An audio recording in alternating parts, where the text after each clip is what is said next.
अच्छा, अब MD cat के लिए अभी मॉक पेपर जो है, मॉक टेस्ट और गेस्ट टेस्ट जो है वो हम सॉल्व करने लगे। इसका सॉल्यूशन हम देखते हैं। एमडी कैट का मॉक टेस्ट या गेस्ट टेस्ट जो है वो सॉल्व करने लगे हैं बायो पोर्शन के लिए। ठीक है, अच्छा इसकी मैं थोड़ी थिकनेस बढ़ा देता हूँ। अच्छा भाई, सबसे पहला क्वेश्चन है, in which of the following organism cellular level of organisation is found. देखें, सेलुलर लेवल ऑफ ऑर्गेनाइजेशन ये वर्ड ऐसा बता रहा है कि कुछ चीज़ है वो सिंपल है। ठीक है, सेल क्या होता है? सबसे सिंपल कोई भी ऑर्गेनिज्म के बनाने के लिए सबसे सिंपल क्या होता है? सेल होते हैं। ऐसे ही हम कहते हैं कि सिंपल सबसे ऑर्गेनिज्म कौन है? वो यूनिसेलुलर है। क्यों? क्योंकि उनके पास सिर्फ एक ही सेल है। तो एक बेसिक सी चीज़ है ये। तो आप अगर इस आपको कुछ भी नहीं पता किंगडम एनिमेलिया का, तो आपको ये तो पता होगा कि किंगडम पॉलीफेरा या स्पंजेस जो हैं वो हम सबसे पहले पढ़ते हैं, और हम कॉम्प्लेक्सिटी की तरफ नीचे से ऊपर से हमसे जो पहले पढ़ते हैं कम कॉम्प्लेक्स होते हैं, तो ऐसा ऐसा हम कॉम्प्लेक्सिटी की तरफ जाते जाते हैं। तो स्पंजेस या किंगडम पॉलीफेरा वाले जो होते हैं, ये सारे क्या होते हैं? ये सारे जो हैं वो सिंपलेस्ट होते हैं, फिर ऐसे ऐसे आगे जाते आते हैं और कॉम्प्लेक्सिटी बढ़ती जाती है। ठीक है, तो इसलिए सेलुलर लेवल सबसे सिंपल लेवल इनमें पाया जाता है। अगला है, what is the name of particles that are located in the cristae and inner part of mitochondrial membrane. देखिए, ये पूछना चाह रहे हैं कि inner part of mitochondrial membrane में एक्चुअली क्या होता है। देखिए, क्रिस्टी भी क्या है? ये फोल्ड्स हैं इनर माइटोकॉन्ड्रियल मेम्ब्रेन में। तो ये एक्चुअली होता क्या है कि इनर माइटोकॉन्ड्रियल मेम्ब्रेन में आपको पता होगा कि इलेक्ट्रॉन ट्रांसपोर्ट चेन होती है, और इलेक्ट्रॉन ट्रांसपोर्ट चेन में क्या होता है कि बहुत सारे डिफरेंट कैरियर्स होते हैं। जैसे मिसाल के तौर पर आपके पास कोएंजाइम क्यू होगा, उसके बाद आपके पास cytochrome B, cytochrome A3, cytochrome C। ठीक है, ये बहुत सारे डिफरेंट कैरियर्स हैं, इनमें इलेक्ट्रॉन ट्रांसपोर्ट होता जाता है और एनर्जी अल्टीमेटली रिलीज़ करता है। और एट द एंड है जो होता है हमारे पास एक चीज़ होती है ATP सिंथेज। ठीक है, इससे क्या होता है, ये फाइनली ADP को फॉस्फेट मिला के ATP में कन्वर्ट कर देता है, जो कि क्या है? एनर्जी करेंसी है। तो ये सारा जो हो रहा है, जो ATP सिंथेज है, मेन जो रोल अदा कर रहा है, ये F0 F1 पार्टिकल होता है। ठीक है, इसका दूसरा नाम जो है वो ऑक्साइजोम होता है। ठीक है, तो ये MCQ है आपका। अगला है द जेनेटिक कोडॉन ऑफ मेथ्यूनिन। देखिए, मेथ्यूनिन का जेनेटिक कोडॉन ये क्या है एक्चुअली। अब मेथ्यूनिन क्या है? अब जेनेटिक कोडॉन सबसे पहले मैं आपको बता दूं, कोडॉन एक ऐसा चीज़ है जो 3 न्यूक्लियोटाइड से बनता है। ठीक है, आपको पता होगा न्यूक्लियोटाइड होता है, एडेनिन होता है, गोनिन, साइटोसिन, यूरेसिल, थायमिन। ठीक है, सारे होते हैं। तो ये न्यूक्लियोटाइड है, कोई भी 3 मिलेंगे तो कोई एक जो है वो जेनेटिक कोडॉन बनाएंगे, और कोई अमाइनो एसिड या किसी चीज़ को कोड कर रहा होगा। तो मेथ्यूनिन जो है एक अमाइनो एसिड, उसको कोड कौन करता है? तो ये याद करने वाला है AUG करता है। AUG 2 चीज़ें होती है, मैंने इसलिए MCQ इंक्लूड किया कि ये ऑल्दो आपको बहुत ज़्यादा सब कुछ सारे याद नहीं करने, आपको कौन कौन से याद करने मैं आपको बता देता हूँ। AUG और स्टार्ट कोडॉन मतलब क्या कि कोई भी पॉलीपेप्टाइड चेन बनाने के लिए कोडॉन आना चाहिए, वो AUG ही होता है। और AUG के 2 काम है, एक ये कि स्टार्ट कोडॉन भी है, दूसरा मेथ्यूनिन को भी कोड करता है। तो इसलिए कोई ये क्या है, एक थोड़ा सा एक्सेप्शन आ रही है, एक चीज़ 2 को कोड करिए तो ये आपके MCQ में आ सकता है। उसके बाद आपसे ये भी पूछ सकते हैं स्टार्ट कोडॉन का है तो वो भी AUG ही होगा। उसके बाद आपसे ये पूछ सकते हैं कि स्टॉप कोडॉन क्या है, मतलब क्या है कि पॉलीपेप्टाइड अब मिसाल के तौर पर पूरे पॉलीपेप्टाइड बन गए, अब चाह रहे हैं इससे आगे ना बने, तो यहाँ एक कोडॉन आएगा जो स्टॉप कर देगा इसको। तो वो 3 होते हैं, कौन कौन से? UAA, UAG और UGA। ठीक है, तो ये 3 होते हैं। तो आपको बस ये इतना भी अगर आप कोडॉन याद रखें तो आपका ये MCQ निकल जाएंगे, सारे आपको याद रखने की ज़रूरत नहीं है। अच्छा, अगले MCQ है, which of the following organelle show similarity to prokaryotic cell. तो कौन से ऑर्गेनल्स हैं? माइटोकॉन्ड्रिया है, क्लोरोप्लास्ट है, तो दोनों है तो बोथ होगा। क्यों? तो एक आपने थ्योरी पढ़ी होगी, एंडोसिम्बियॉन्ट थ्योरी। एंडोसिम्बियॉन्ट थ्योरी उसमें ये था कि जो माइटोकॉन्ड्रिया है और क्लोरोप्लास्ट है, ये किसी ज़माने में पहले ये प्रोकैरियोटिक ऑर्गेनिज्म हुआ करते थे। क्यों? क्योंकि बस इनके पास अपना DNA मौजूद है, तो इस वजह से तो इनको आप कहते हैं कि ये प्रोकैरियोटिक सेल से सिमिलैरिटी होती है, इस वजह से एंडोसिम्बियॉन्ट थ्योरी की वजह से। Protein that act as catalyst for some biochemical action is, ये बहुत ही आसान MCQ है। ठीक है, इजी कैटेगरी में आएगा। ये कौन से होते हैं? कैटलिस्ट का वर्ड क्या है कि ऐसा जो स्पीड ऑफ रिएक्शन को ऑल्टर करे। स्पीड ऑफ रिएक्शन मतलब कोई भी केमिकल रिएक्शन हो इसको ऑल्टर करे। ऑल्टर से ये भी हो सकता है, यूजुअली कॉन्सेप्ट ये होता है कि स्पीड बढ़ाएगा, ऐसा नहीं है। अगर किसी केमिकल रिएक्शन को उतनी स्पीड नहीं चाहिए, कम चाहिए, तो स्पीड कम भी कर सकता है, तो ऑल्टर करेगा किस हिसाब से? वो केमिकल रिएक्शन की नीड के हिसाब से। तो एंजाइम्स होते हैं। ठीक है, अच्छा, एंजाइम का क्या है, ये एंजाइम का स्ट्रक्चर ऐसा कुछ होता है, ये इसकी एक्टिव साइड होती है, ठीक है। ये एंजाइम जो है और क्या है, ग्लोबुलर प्रोटीन है, ये भी अलग एमसीक्यू है, मतलब क्या है, गोल प्रोटीन है एंजाइम, ठीक है। तो एमसीक्यू आपसे पूछ लिए जाते हैं। Which enzyme is present in saliva, saliva में बहुत ही डाइजेशन से भी आसान क्वेश्चन में आएगा कि सलाइवा में अमाइलेज होता है। अमाइलेज हमारे जो है वो स्टार्च को या आप कह लें कार्बोहाइड्रेट को डाइजेस्ट करता है, ठीक है। उसके बाद enzyme absent in pancreatic juice, pancreatic juice में लाइपेज, अमाइलेज और ट्रिप्सिन, ठीक है। लाइपेज क्या करेगा, लिपिड को तोड़ेगा, अमाइलेज कार्बोहाइड्रेट को तोड़ेगा, ट्रिप्सिन जो है ये आपके पास प्रोटीन को तोड़ेगा। तो आप अब क्या बचा है हमारे पास, टाइलिन बचा है, ये नहीं प्रेजेंट होता, तो यही ऑप्शन होगा, यही एब्सेंट पूछ रहे हैं। आइडेंटिफाई बेसिक अमाइनो एसिड, देखिए आपको थोड़ा सा आइडिया होना चाहिए कि बेसिक कौन से अमाइनो एसिड होंगे। यहाँ पर ऑप्शन में ऐसा कुछ है कि एस्पार्टिक एसिड, एसिड तो है, ये तो नाम ही बता रहे हैं, भी ग्लूटामिक एसिड, तो ये बेसिक नहीं हो सकते, एसिडिक होंगे। इसके बाद एक ही बचा है लाइसिन, ठीक है।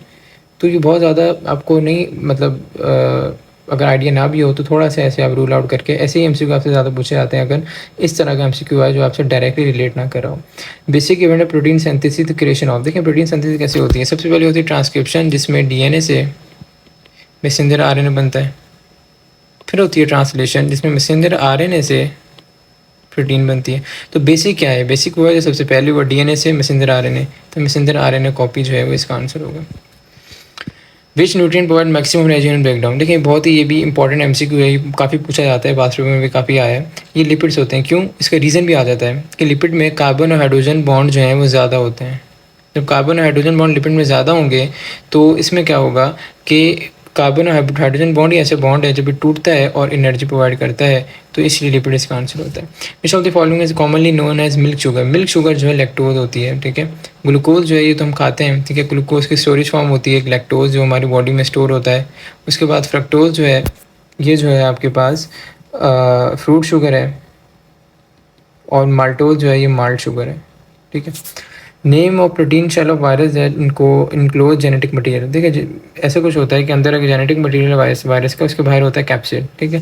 तो कैप्सिड इसका आंसर होगा। और कुछ वायरसेस में बाहर इन्वेलप भी होता है, वो वायरसेस अगर कोई वायरस ने किसी होस्ट को इन्फेक्ट किया और इसे सेल मेम्ब्रेन को फाड़ के निकला है, तो सेल मेम्ब्रेन का कुछ पार्ट लेके निकलता है, तो उसके अपने बाहर जो है वो इन्वेलप बना लेता है। तो इन्वेलप जो है एक्चुअली और कुछ नहीं है, ये होस्ट की ही सेल मेम्ब्रेन का पार्ट है। ये भी आपसे काफ़ी एमसीक्यू पूछा जाता है।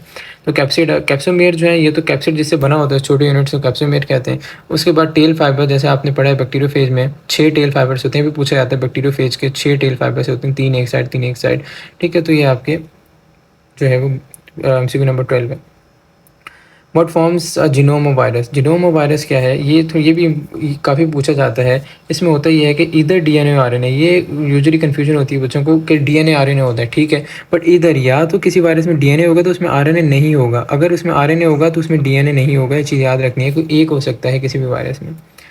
What is the viral envelope compose of, अच्छा ये एमसीक्यू वही आ गया, मैंने जैसे ऊपर बताया कि कैप्सिड के बाहर एक इन्वेलप होता है, वो क्या कहाँ से रहता है, वो होस्ट की सेल मेम्ब्रेन को जो इन्फेक्ट करके रहता है। तो इसकी कंपोजिशन भी क्या होगी, जो होस्ट की सेल मेम्ब्रेन की है, होस्ट की सेल मेम्ब्रेन प्रोटीन भी होती है, ग्लाइकोप्रोटीन, लिपिड्स प्रोटीन सब होता है। तो ऑल ऑफ दी अबव इसका आंसर हो जाएगा। What are bacteriophages that cause bacterial cell lysis called, देखिए सेल लाइसिस जो है आपने पढ़ा होगा लाइटिक साइकिल में कि वो पहले अटैच होता है, बैक्टीरिया है जो, जैसे अगर ये इससे अटैच हुआ, ये आपके पास बैक्टीरिया का सेल है, वायरस इससे अटैच हुआ, अपना डीएनए अंदर छोड़ेगा, फिर अपने कॉपीज़ बनाएगा, फिर फाइनली इसको फाड़ के जो है वो सेल को फाड़ के डिस्ट्रॉय करके अपनी बहुत सारी 200 से 300 कॉपी बना के निकल जाएगा। लाइटिक साइकिल होता है। लाइसोजेनिक साइकिल ये होता है कि उससे वैसे ही बैक्टीरिया सेल से अटैच हो गया, अंदर जाके क्या करेगा कि बैक्टीरिया के डीएनए के साथ अपना डीएनए ये इनकॉर्पोरेट कर देगा और मिला के अपनी ज़िंदगी जीना शुरू कर देगा। फिर कुछ टाइम बाद जब भी कोई स्टिमुलस आएगा दोबारा ये कन्वर्ट हो जाएगा लाइटिक साइकिल में, ठीक है। तो ये कुछ होता है। अब ये कह रहे हैं कि ऐसा कौन सा है जो बैक्टीरिया लाइसिस करे, तो लाइसिस वाले को हम कहते हैं वायरुलेंट। ये नाम ही बता रहा है, ख़तरनाक नाम, वायरुलेंट जो है ये लाइसिस करता है। मगर मैंने जैसे बताया कि जो लाइसोजेनिक साइकिल में बैक्टीरियल डीएनए के साथ इनकॉर्पोरेट होकर रहना शुरू हो जाता है, उसको टेम्परेट फेजेस कहते हैं, ठीक है। ये भी आपको याद होना चाहिए, टेम्परेट फेजेस। अच्छा, अब 16 क्वेश्चन जो है वो ये कह रहे हैं कि which of the following is resistant to penicillin. Penicillin क्या है, एक एंटीबायोटिक है। एंटीबायोटिक क्या करती है, ये बैक्टीरिया को मारती है, बैक्टीरिया को किल करती है, ठीक है। तो ऐसा पूछ रहे हैं, ऐसा कौन सा बैक्टीरिया है जो कि रेजिस्टेंट है पेनिसिलिन से और लेक से सेल वॉल, ठीक है। तो यहाँ पर अगर आपको एक चीज़ भी पता है तो आप आंसर कर सकते हैं, मगर ये इस स्टेटमेंट से 2 एमसीक्यू बन सकते हैं, क्या कि कौन सा बैक्टीरिया पेनिसिलिन से रेजिस्टेंट है। तो आपको अगर पेनिसिलिन का मोड ऑफ एक्शन पता है तो ही आप इसका आंसर कर सकते हैं। पेनिसिलिन जो है वो क्या करता है, बैक्टीरिया की सेल वॉल को इनहिबिट करता है, ठीक है, सेल वॉल फॉर्मेशन को इनहिबिट करेगा। तो बैक्टीरिया की जब सेल वॉल नहीं बनेगी तो बैक्टीरिया क्या हो जाएगा, बैक्टीरिया डिस्ट्रॉय हो जाएगा या किल हो जाएगा, ठीक है, जो भी आप टर्म यूज़ कर लें। तो ये कहाँ काम कर रहा है, ये सेल वॉल के ऊपर काम कर रहा है, इसका मैकेनिज्म ऑफ एक्शन, ठीक है। अलग अलग एंटीबायोटिक हैं, कोई किसी एरिया के बैक्टीरिया में काम करेगी, कोई किसी एरिया के, कोई सेल वॉल पे काम करे। तो ये एक ये स्टेटमेंट है। तो यहाँ से अगर आपके जहन में ये आए कि कोई अगर ऐसा बैक्टीरिया हो जिसकी सेल वॉल ही नहीं है तो वो कहाँ काम करेगा, जब सेल वॉल नहीं है तो वो उस पर इफेक्टिव ही नहीं होगा। तो ऐसे बैक्टीरिया को हम कहते हैं माइकोप्लाज्मा, ठीक है। ऐसे बैक्टीरिया होते हैं इनकी सेल वॉल नहीं होती, एक्सेप्शन है। अच्छा, दूसरा एमसीक्यू बन सकता है विच ऑफ द फॉलोइंग, अगर ये बीच वाली स्टेटमेंट को हटा दें, लेग से सेल वॉल ये कर दें तो वो भी माइकोप्लाज्मा होगा। तो यहाँ से आपके दो एमसीक्यू निकल रहे हैं कि पेनिसिलिन जो है वो कहाँ ऐड करता है, सेल वॉल पे ऐड करता है, ये एमसीक्यू, और कौन सा बैक्टीरिया सेल वॉल ले करता है, mycoplasma. What is the cluster of polar flagella called. अच्छा, पोलर फ्लैजिला की क्लस्टर को हम कहते हैं लोफोट्राइकस। ऐसे होता है कि बैक्टीरिया है, इसकी फ्लैजिला जो है एक पोल पे जमा है ऐसे, तो ये कहलाएगा लोफोट्राइकस।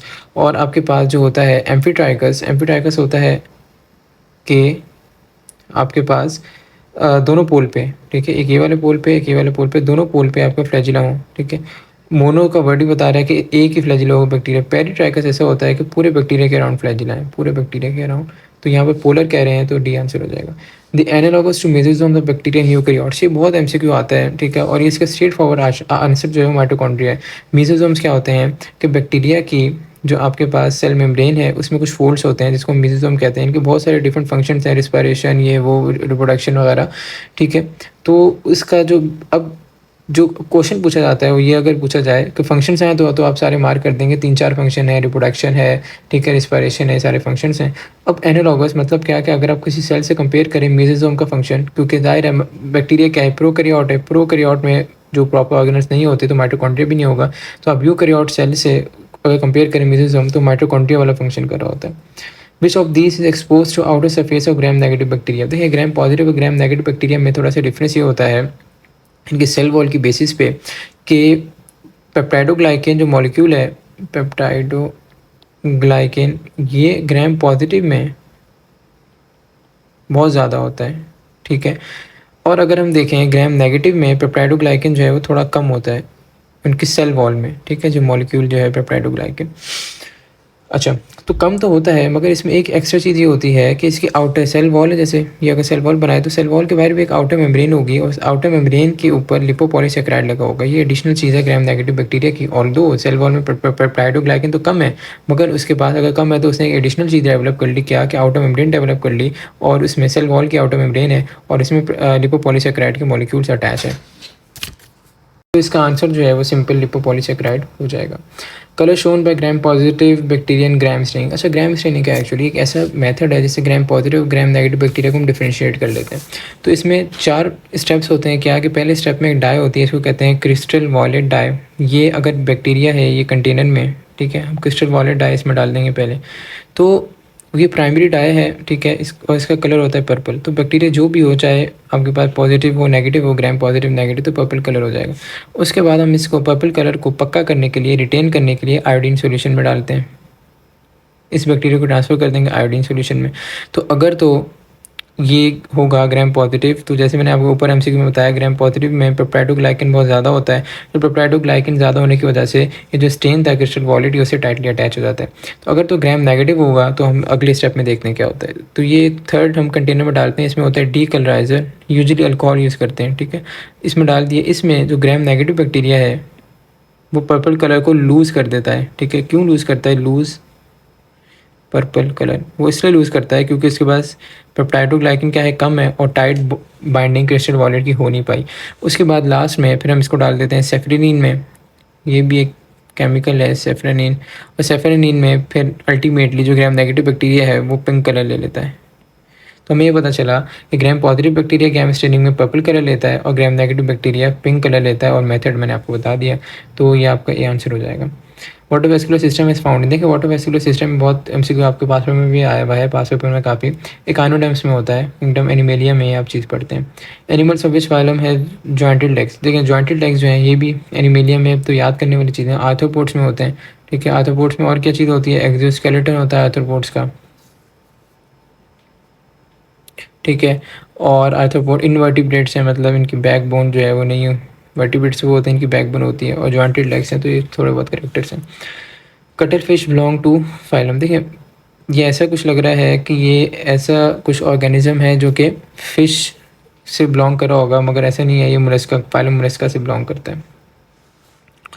अच्छा भाई, bacilli are bacteria which are. देखिए बेसिलाई जो है वो रॉड शेप होते हैं, उसके बाद जो कोकाई जो हैं वो स्फेरिकल शेप होते हैं, कॉमा शेप जो है विब्रियो जो है बैक्टीरिया कॉमा शेप होते हैं। तो ये आपको इस तरह याद रखना है। The colour of chlorophyll A, chlorophyll A का कलर है ब्लू ग्रीन, और क्लोरोफिल बी का कलर है येलो ग्रीन। ठीक है, आप शायद क्लोरोफिल बी का अभी नम्स में 2024 में आया था शायद। तो क्लोरोफिल ए का ब्लू ग्रीन और जो है बी का yellow green. Second step of photosynthesis. देखिए फर्स्ट स्टेप जो है वो तो होता है लाइट रिएक्शन, इसमें एटीपी और एनएडीपी बन जाता है। फिर वो डार्क रिएक्शन जिसको केल्विन साइकिल भी नाम है उसमें यूज़ हो जाते हैं। तो सेकंड स्टेप जो है वो डार्क रिएक्शन होता है। एंड प्रोडक्ट ऑफ ग्लाइकोलिसिस बहुत आसान है। ग्लाइकोलिसिस में आखिरी में अल्टीमेटली पायरुविक एसिड बनना होता है जो कि 3 कार्बन का कंपाउंड है। फिर रिएक्शन से गुजरता है जिसमें पायरुविक एसिड, अगर ये इसमें से एक रिएक्शन से गुजरेगा जिसमें क्या होगा कि कोएंजाइम ए ऐड कर दिया जाएगा और कार्बन डाइऑक्साइड निकल जाएगी। तो मैंने जैसे अभी बताया 3 कार्बन कंपाउंड है, उसमें से कार्बन डाइऑक्साइड निकली तो एक कार्बन निकल गया, तो एक 2 कार्बन वाला ज़ाहिर कंपाउंड बनेगा, तो वो बन जाता है एसिटाइल कोए। कोए हमने ऐड कर दिया था, एसिटाइल बन गया, ये 2 कार्बन वाला कंपाउंड है। ये फिर इंटर हो जाता है आपके पास क्रैब्स साइकिल में। अच्छा, before crabs cycle pyruvic acid combined with, वही एमसीक्यू आ गया। यहाँ पर थोड़ा सा जो है वो कंबाइंड विद नहीं आएगा। पायरुविक एसिड जो है आप ये कह सकते हैं, अब ये कह सकते हैं कि पायरुविक एसिड रिएक्ट्स विद, या ऐसा कुछ वर्ड यूज़ कर सकते हैं। ठीक है, कंबाइन से नहीं आएगा क्योंकि कंबाइन का मतलब ये है कि इसमें से कार्बन डाइऑक्साइड निकल रही है, कोई ऐड हो रहा है। तो कंबाइन तो सिर्फ को ए से होगा, तो कार्बन डाइऑक्साइड और को ए इसका आंसर होगा। 2 ही चीज़ें आ रही होती हैं, जैसे मैंने ऊपर बताया कि अगर ये पायरुविक एसिड है, ये जो है कार्बन डाइऑक्साइड इसमें से निकलेगी, को ए ऐड होगा और ये कन्वर्ट हो जाएगा एसिटाइल को ए में। ठीक है, the last compound of Krebs cycle. देखिए क्रैब साइकिल क्या है, एक साइकिल है, मतलब क्या है कि जो चलता रहेगा, एक कंपाउंड बनेगा, उससे दूसरा, तीसरा, चौथा, अल्टीमेटली दोबारा पहला, वैसे ऐसे चलता रहेगा। तो ऑक्सैलो एसीटेट जो है यहाँ से स्टार्ट होता है। ऑक्सैलो एसीटेट है, जैसे अगर ऑक्सैलो एसीटेट और एसिटाइल को ए, ये दोनों कंबाइन होते हैं, ये मिल के बना लेते हैं सिट्रेट। ठीक है, सिट्रेट से बन जाएगा आइसोसिट्रेट, अल्फा कीटोग्लूटारेट। तो ये चलता रहेगा, अल्टीमेटली घुमा के दोबारा ऑक्सैलो एसीटेट साइकिल चलता रहेगा। तो लास्ट और पहला यही होता है। Electron transport chain takes place, यानी ये बहुत ही आसान एमसीक्यू है। ऊपर भी हमने डिस्कस किया कि इनर मेम्ब्रेन माइटोकॉन्ड्रिया में, जो माइटोकॉन्ड्रिया के अंदर वाली मेम्ब्रेन है, 2 मेम्ब्रेन्स होती हैं माइटोकॉन्ड्रिया की, वहाँ हो रही होती है इलेक्ट्रॉन ट्रांसपोर्ट चेन, और इसका एम क्या है कि एटीपी सिंथेसिस ये करता है। ठीक है, एटीपी किससे, एनएडीपी से 3 एटीपी निकालेगा, एफएडी से, एफएडीएच से 2 एटीपी निकालेगा। तो ये है। अच्छा, अगला एमसीक्यू है, 2 friends are eating together on a dining table. One of them suddenly starts coughing while swallowing some food. ठीक है, अब ये पूछ रहे थे coughing would have been due to improper movement of. कहना ये चाह रहे हैं कि 2 फ्रेंड्स जो हैं वो खाना खा रहे थे और एक जो है अचानक खांसने लग गया, और ये खांसी क्यों हो सकती है। देखिए हमने पढ़ा है कि हम अगर मिसाल के तौर पर ये हमारा फेस वाला रीजन है या नेज़ल कैविटी है या ये ओरल कैविटी है, तो खाना हम ओरल कैविटी से खाते हैं तो नीचे आएगा हलक वाले रीजन में जो फेरिंग्स होता है। ठीक है, अब जो हमारे जो नेज़ल कैविटी से एयर आ रही है वो भी यहीं आएगी। तो ये क्या आ गया, यहाँ से खाना भी आ रहा है और ये क्या आ रहा है, हमारे पास एयर भी आ रही है। तो हमारे पास जो है वो इसोफेगस और ट्रैकिया दोनों साथ साथ होते हैं। ठीक है, तो इसोफेगस और ट्रैकिया, अगर तो खाना मिसाल के तौर पर मैं आपको ये कह देता हूँ, हमारे पास आगे जो है यूजुअली ये होता है हमारे पास ट्रैकिया, यहाँ अलग बनाता हूँ मैं, ये है हमारे पास ट्रैकिया जो हम कहते हैं कि खाने वाली नाली, और पीछे हमारे पास इसोफेगस। ठीक है, तो ऊपर होता है लैरिंग्स जिसको वॉइस बॉक्स कहते हैं, और नीचे कंटिन्यू हो जाता है ट्रैकिया में, ये पीछे है हमारे पास इसोफेगस। तो अगर खाना जो है दोनों साथ साथ है, खाना जो है वो अगर इंटर हो जाए इसोफेगस की जगह यहाँ पर, ठीक है, तो और लैरिंग्स के ऊपर आपको पता होगा एक फ्लैप होता है जिसको हम नाम देते हैं एपिग्लॉटिस का। ये क्या करता है, ये प्रोटेक्टिव मैकेनिज्म में बंद हो जाता है अगर खाना जब आ रहा होता है, ताकि खाना जो है वो अगर इससे टकराए भी, टकरा के वापस इसोफेगस में चला जाए। ठीक है, तो अब अगर इसकी इम्प्रॉपर मूवमेंट हो गई, अगर ये बंद नहीं हुआ, मैं दोबारा यहाँ बना रहा हूँ, तो ये लैरिंग्स है, इसका ये जो हमारे पास एपिग्लॉटिस है ये ऐसे बंद नहीं हुआ, तो खाना जो है यहाँ पीछे इसोफेगस था, तो यहाँ से आके अगर यहाँ अंदर चला गया तो खांसेगा, कफ होगी ताकि खाना बाहर निकल के यहाँ जा सके। तो इम्प्रॉपर मूवमेंट ऑफ किसकी होगी, एपिग्लॉटिस की होगी।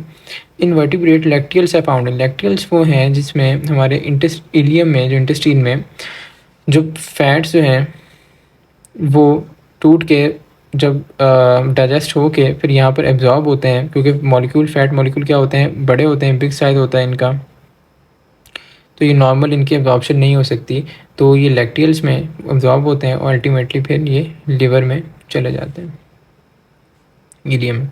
The enzyme enterokinase helps in conversion of, जो एंजाइम है एंटेरोकाइनेज, ये क्या करता है, एंटेरोकाइनेज जो है ये इंटेस्टीन में मौजूद है, इंटेस्टीनल ब्रश बॉर्डर में होता है ये, ठीक है, इंटेस्टीन ध्यान में रखें। और इसका फंक्शन ये होता है, हमारा जो पैंक्रियाटिक जूस है उसमें एक एंजाइम होता है इनएक्टिव फॉर्म में, ट्रिप्सिनोजन, ठीक है, ट्रिप्सिनोजन को ट्रिप्सिन में एक्टिव फॉर्म में कन्वर्ट कर देता है। फिर ये ट्रिप्सिन एक्टिव फॉर्म में कन्वर्ट होगा, ये अदर पैंक्रियाटिक एंजाइम्स जो हैं उनको क्या करेगा, उनको एक्टिवेट कर देगा और अपना भी फंक्शन परफॉर्म करेगा, ठीक है। What is common among amylase, rennin and trypsin, ठीक है। तो अमाइलेज भी क्या है कि एंजाइम है, रेनिन भी क्या है एंजाइम, ट्रिप्सिन भी क्या है एंजाइम। तो क्या कॉमन, एंजाइम क्या होते हैं, सारे प्रोटीन्स, तो यार ऑल प्रोटीन्स, ये कॉमन है।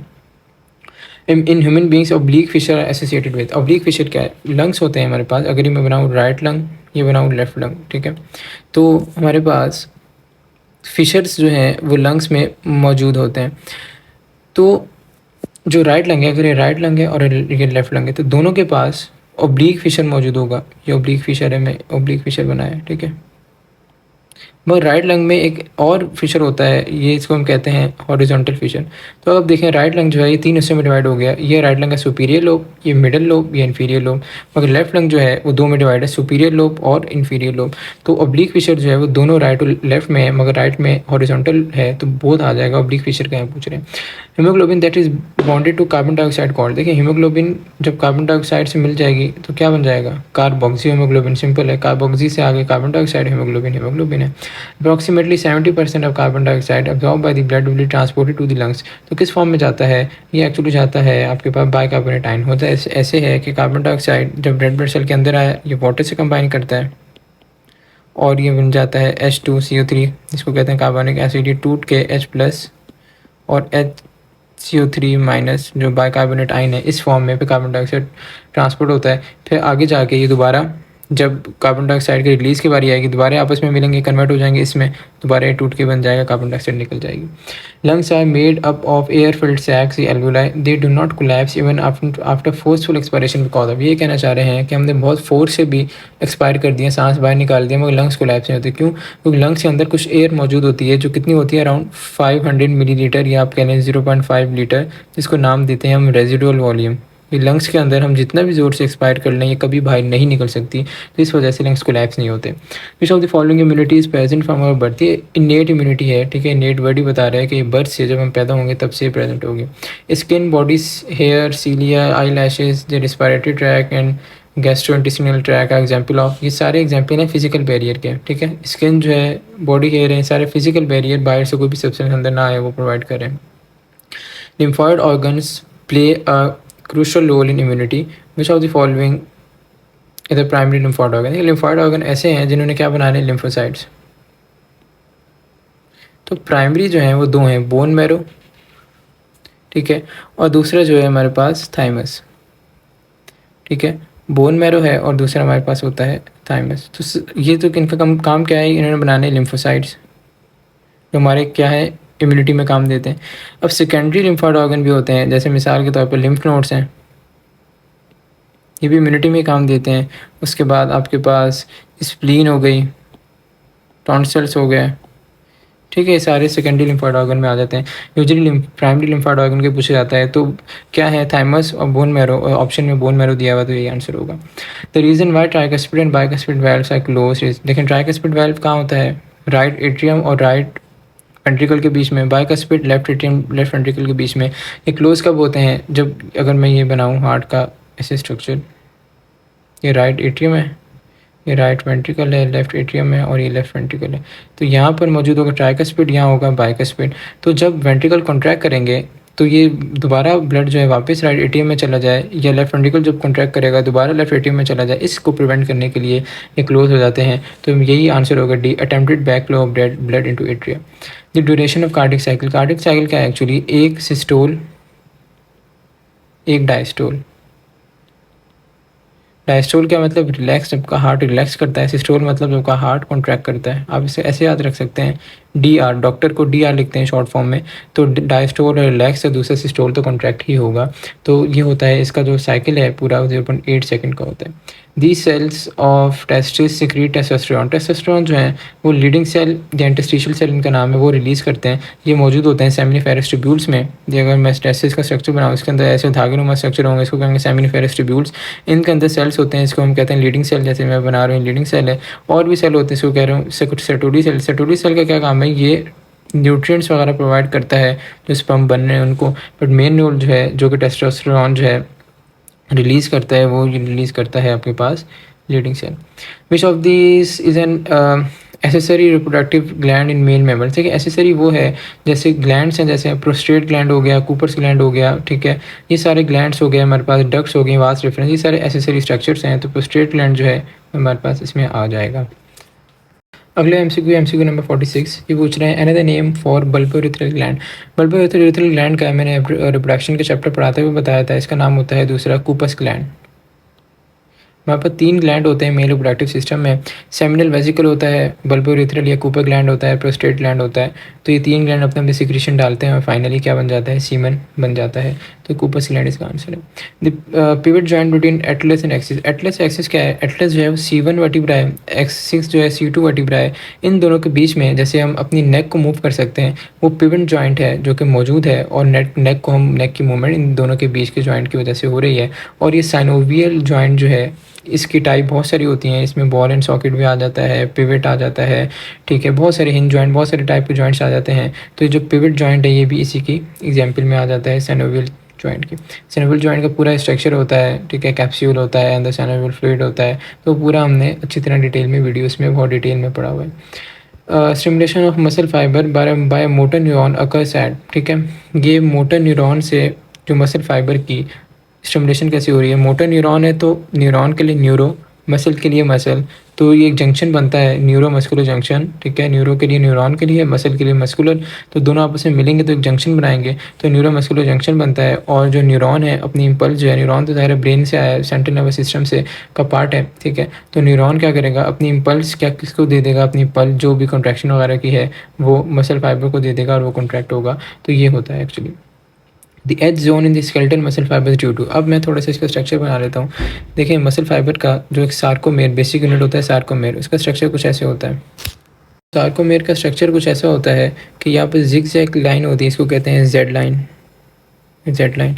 और बीच में हमारे पास मौजूद होता है, यहाँ पर अगर मैं बनाऊँ तो ये कुछ बैंड्स मौजूद होते हैं ऐसे, ठीक है, इसको लाइट बैंड भी कहते हैं, लाइट बैंड कहते हैं, आई बैंड भी कहते हैं, ठीक है। और आई बैंड के अंदर यहाँ पर एक और चीज़ मौजूद होती है, इसको डार्क बैंड भी कहते हैं और इसको हम ए बैंड भी कहते हैं।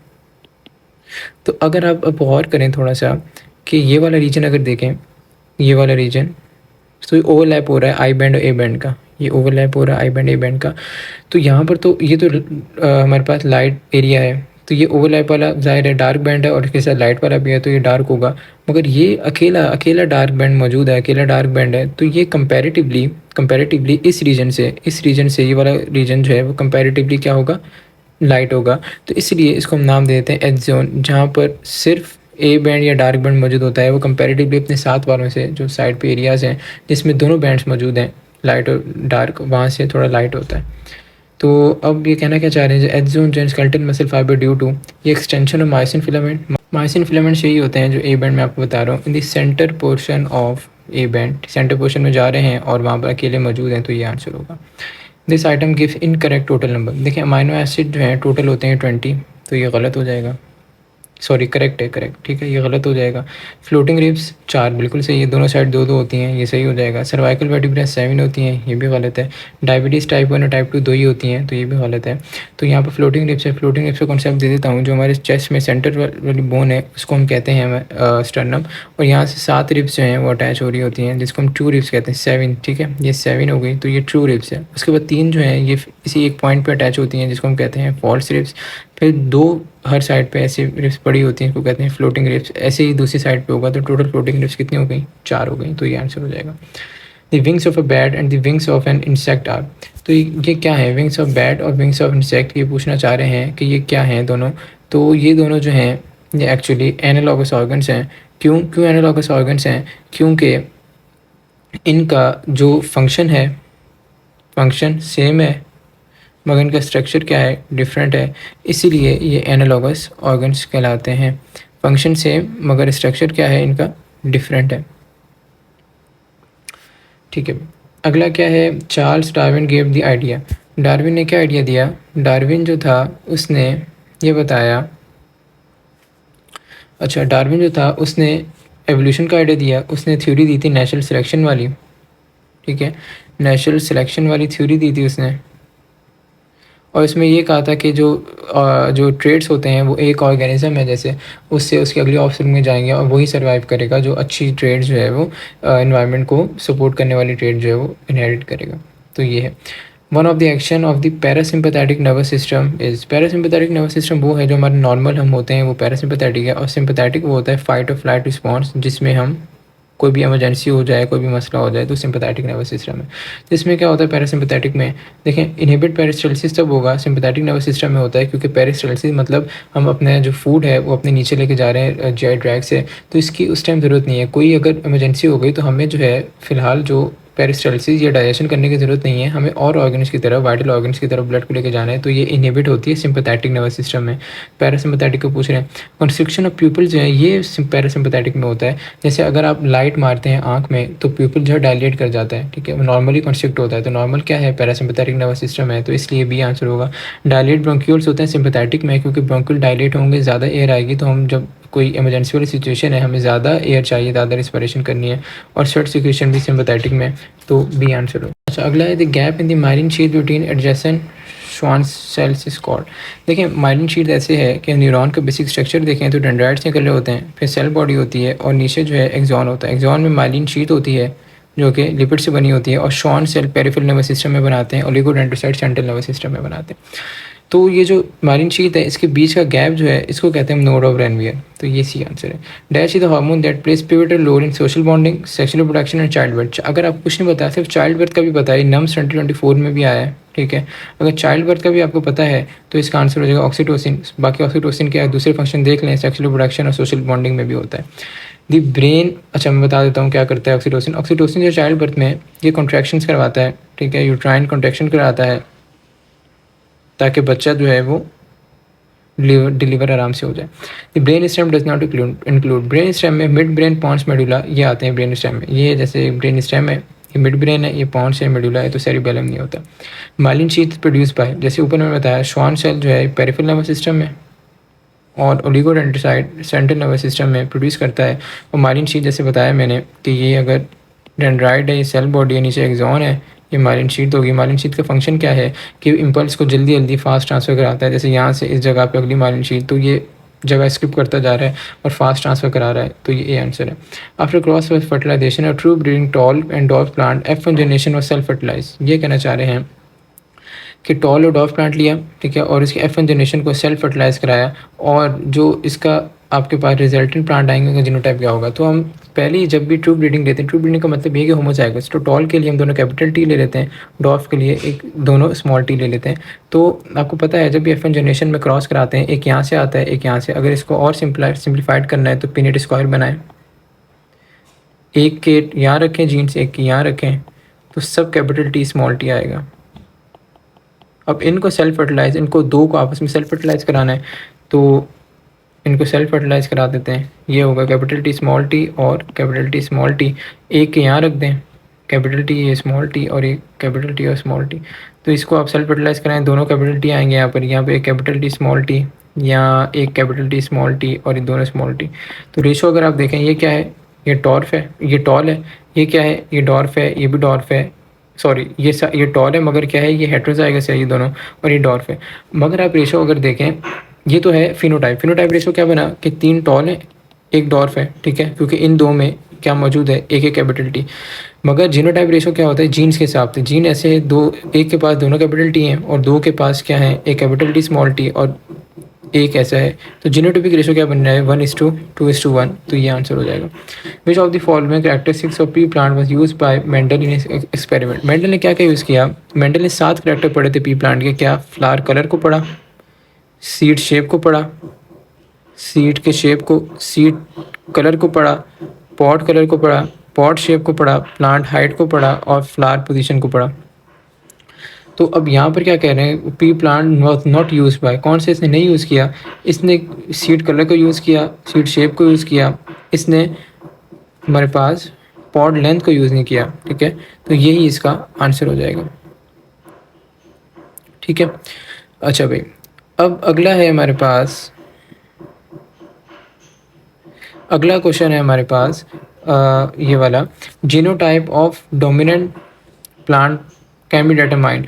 तो यहाँ प्लांट नहीं आएगा, जीनोटाइप ऑफ डोमिनेंट करेक्टर हो जाएगा, ठीक है। डोमिनेंट करेक्टर कैसे डिटरमाइन करते हैं, हम हमेशा टेस्ट क्रॉस परफॉर्म करते हैं। इसमें क्या होता है, अगर मिसाल के तौर पर एक हमने रिसेसिव ले लिया और दूसरा हमारे पास डोमिनेंट है। अब हमें ये नहीं पता कि डोमिनेंट होमोजाइगस है या डोमिनेंट हेट्रोजाइगस है, तो हम इसको क्रॉस करा देंगे। हमें एक का तो पता है ना, एक क्या है, एक रिसेसिव है, दोनों उसके पास स्मॉल टी, यहाँ रख देते हैं। अगर तो जो डोमिनेंट वाला है दोनों कैपिटल टी होगा तो सारे जैसे टॉल आ रहे हैं, देखें, एक कैपिटल टी स्मॉल टी सारी आएंगे। अगर तो हमारे पास रिसेसिव हमें पता है तो हम दोबारा यहाँ रख देते हैं। और हमें अगर दूसरा हमारे पास हेट्रोजाइगस डोमिनेट हुआ तो ये ऐसा कुछ रिजल्ट आएगा, ऐसा कुछ रिजल्ट आएगा।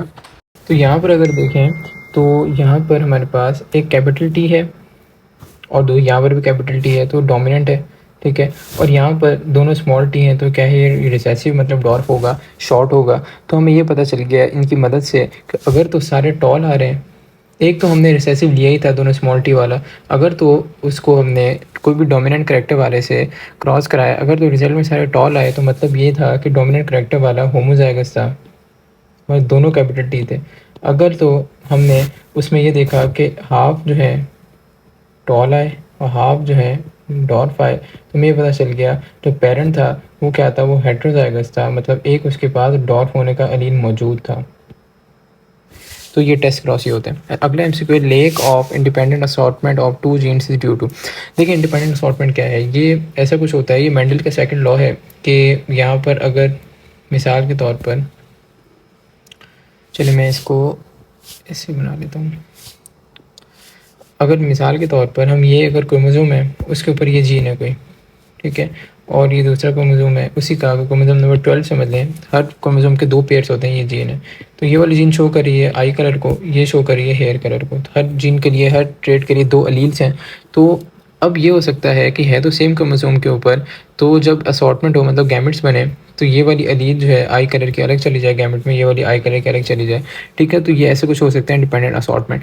मगर इंडिपेंडेंट असॉर्टमेंट क्यों नहीं होती, वो इसलिए नहीं होती, अगर ये क्रोमोसोम है और इसके पास ये एक अलील जीन थी और ये एक जीन थी, दोनों बहुत करीब करीब जीन थी, बहुत लिंक्ड थी, और ये जो है अगर गैमेट में गई दोनों साथ ही जाएंगी, क्योंकि इतनी क्लोज रिलेशन है, इतना क्लोज लिंक है, तो इसको हम कहते हैं लिंकेज। तो इंडिपेंडेंट असॉर्टमेंट कब ख़त्म हो जाता है, कब नहीं होता, ये जब ये लिंकेज होता है जीन्स में, तब ख़त्म हो जाता है। A gene showing codominance has, codominance क्या है, जैसे A B blood group system है, ए अपना शो कर रहा है, बी अपना शो कर रहा है, कोई भी एक दूसरे के ऊपर डोमिनेंट नहीं है, ये मेंडल के लॉ से हटके है, बाद में डिस्कवरी हुई है। तो ऐसे ही तो इसमें क्या होता है, both alleles independently express in heterozygote, दोनों अलील एक्सप्रेस होती हैं और ज़ाहिर दोनों अलग है, तो हेट्रोजाइगोट कंडीशन बनेगी। Transpiration is regulated by the movement of, transpiration plant में मूवमेंट होती है, जो प्लांट में जो वाटर वेपर्स हैं वो मूव करते हैं प्लांट से बाहर, यूजुअली स्टोमेटा से होती है ज़्यादातर, या कुछ प्लांट के सरफेस से भी हो जाती है। तो ये कहाँ से होती है, स्टोमेटा को जो कंट्रोल करते हैं, स्टोमेटा क्या है, प्लांट के यूजुअली लोअर सरफेस या अपर सरफेस पे भी होता है। ऐसे को किडनी शेप्ड सेल्स होते हैं, ठीक है, जिसको कहते हैं गार्ड सेल्स, उनके बीच का स्पेस कहलाता है स्टोमेटा है सारा, ठीक है। तो यहाँ पर होता है ये गार्ड सेल्स होंगे। अच्छा, अगला है these steroid hormones easily pass through plasma membrane through simple diffusion because they are, ये कहना चाह रहे हैं कि यूजुअली कुछ हार्मोन्स होते हैं, जैसे मिसाल के तौर पर कुछ सेल है, यूजुअली हार्मोन जो हैं वो क्या करते हैं, सेल के ऊपर रिसेप्टर है उससे आके बाइंड करते हैं और अंदर सिग्नल देते हैं, और जो भी काम जो होता है वो सिग्नल से काम हो जाता है। अगर मिसाल के तौर पर ये सेल है, कुछ हार्मोन्स होते हैं वो डायरेक्टली कोई सिग्नल नहीं देते, डायरेक्टली अंदर आ जाते हैं, अंदर आके अपना काम करा लेते हैं। तो ये कौन से हैं, ये होते हैं लिपिड सॉल्युबल। लिपिड सॉल्युबल कहने या स्टेरॉयड हार्मोन, स्टेरॉयड भी लिपिड की एक कैटेगरी है। क्यों? क्योंकि जो लिपिड हमारे फॉस्फोलिपिड मेम्ब्रेन है, जो मेम्ब्रेन में ज़ाहिर है लिपिड डिज़ोल्व होकर अंदर आ जाता है, दूसरे हार्मोन्स हैं वो इसमें क्या होते हैं, सॉल्युबल नहीं होते, तो अंदर आ नहीं पाते। तो स्टेरॉयड हार्मोन कहीं लिपिड सॉल्युबल है, इसलिए मेम्ब्रेन को क्रॉस कर लेते हैं। What kind of transport is present in xylem? Xylem में ये चीज़ आपको याद रखनी है, यूनि डायरेक्शनल, मतलब क्या है, पानी जो है रूट से एब्जॉर्ब करके ऊपर प्लांट में ले जाएगा, यूनि डायरेक्शनल, एक डायरेक्शन में जो है वो जाइलम में ट्रांसपोर्ट होती है। और जो फ्लोएम है जिसमें फूड ट्रांसपोर्ट होता है उसमें बाई डायरेक्शनल होती है। ये चीज़ आपको याद रखनी है, आ सकती है एमसीक्यू में। Plants loose water mainly by the process of, जैसे ऊपर मैंने बताया कि ट्रांसपायरेशन जो है इस प्रोसेस से, जो सी ऑप्शन है, प्लांट लूज़ करता है वाटर, यूजुअली गार्ड सेल के ज़रिए, स्टोमेटा के ज़रिए, या कुछ जो है सरफेस से भी लूज़ करता है। प्लांट यूजुअली 97% जो है वाटर को लूज़ करता है, बाकी यूज़ कर रहा होता है। वेस्कुलर बंडल इज कंपोज है, वेस्कुलर बंडल जाइलम और फ्लोएम को मिला के वो जाइलम और फ्लोएम आंसर है। जाइलम क्या करता है, वाटर कंडक्शन कराता है प्लांट में, रूट से अलग अलग पार्ट्स में, यूनि डायरेक्शनल जैसे ऊपर देखा। फ्लोएम क्या करता है, फ्लोएम जो है फूड की कंडक्शन कराता है डिफरेंट पार्ट्स में। ये transport form of food in plant. अब प्लांट में जैसे फ्लोएम मैंने बताया फूड को कर रहा है ट्रांसपोर्ट, तो किस फॉर्म में करेगा, तो यूजुअली सक्रोज में होता है। क्यों? क्योंकि सक्रोज में α1,2 ग्लाइकोसिडिक बॉन्ड मौजूद होता है, और ये ऐसा बॉन्ड है, α1,2 ग्लाइकोसिडिक बॉन्ड, ये नॉन रिड्यूसिंग शुगर होती है सक्रोज, नॉन रिड्यूसिंग शुगर। इसका मतलब क्या है कि इसके पास फ्री एल्डिहाइड या फ्री कीटोन्स मौजूद नहीं होते। जब फ्री कोई चीज़ मौजूद नहीं है तो वो क्या करेगी, वो रिएक्शन भी नहीं करेगी किसी से। जब रिएक्शन भी नहीं करेगी तो ये सिर्फ ट्रांसपोर्ट मीडियम अच्छा बन सकता है जब किसी और रिएक्शन नहीं करेगा। कोई ऐसा चीज़ हो जो ट्रांसपोर्ट करते हुए रिएक्शन करने लग जाए, हमारा एम तो ख़त्म हो जाएगा, वो रिएक्शन करता रहेगा, ट्रांसपोर्ट तो होगी नहीं। तो इसलिए सक्रोज जो है प्लांट में ट्रांसपोर्ट मीडियम होता है। तो ये आपका जो है गैस पेपर और मॉक टेस्ट जो है यहाँ पर कंप्लीट होता है इसका सॉल्यूशन। ये इसका ये मतलब नहीं है कि यही वाले एमसीक्यू आएंगे, इसका मतलब ये है कि ये वाले टॉपिक जो हैं वो यूजुअली ज़्यादा टच किए जाते हैं पेपर में। तो इन जिन टॉपिक्स एमसीक्यू बनाया गया है, इन टॉपिक्स को ज़्यादा जो है फोकस रखें, और इनसे काफ़ी आपके एमसीक्यू बारे में जो है वो काफ़ी आ सकते हैं इन टॉपिक से, क्योंकि कॉमन टॉपिक्स हैं बहुत ज़्यादा ये।